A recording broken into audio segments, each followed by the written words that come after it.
कहानी एक छोटे से गांव के बाहरी इलाके में स्थित एक सुनसान और डरावने बस स्टॉप की है।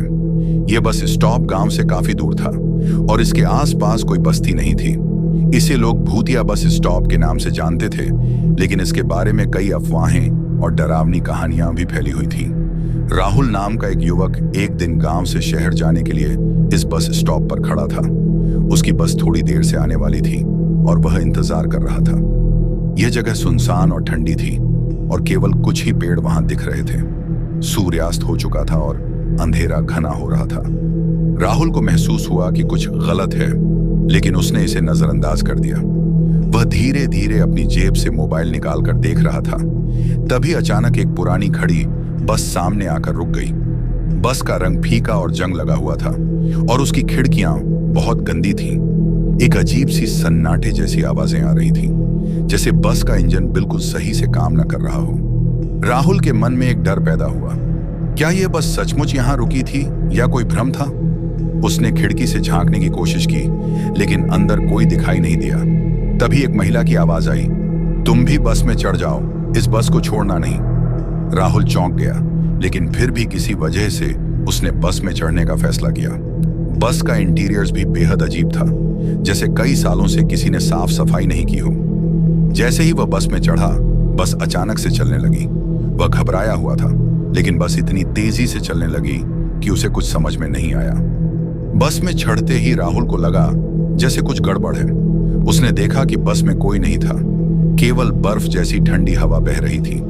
फिर वह एक आवाज सुनता है, तुम आ गए हो, अब तुम्हें जाना नहीं होगा। राहुल ने डरते हुए बस के ड्राइवर की ओर देखा, लेकिन ड्राइवर का चेहरा अंधेरे में छिपा हुआ था। वह जानता था कि इस बस का कोई ठीक से ड्राइवर नहीं हो सकता था।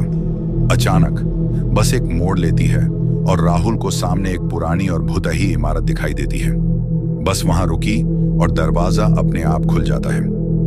राहुल ने देखा कि इमारत के अंदर सब कुछ धुंधला था और चारों ओर कटीली झाड़ियां उगी हुई थीं। वह जाल में फंसा हुआ था। जैसे ही वह बस से बाहर निकलता है, वह समझ जाता है कि वह किसी तरह के जाल में फंस चुका है। यह जगह किसी अजनबी दुनिया जैसी थी, जहां समय और स्थान का कोई मतलब नहीं था। तभी एक घबराई हुई महिला ने उसे देखा और कहा, तुमने गलती की है, अब तुम यहीं रह जाओगे।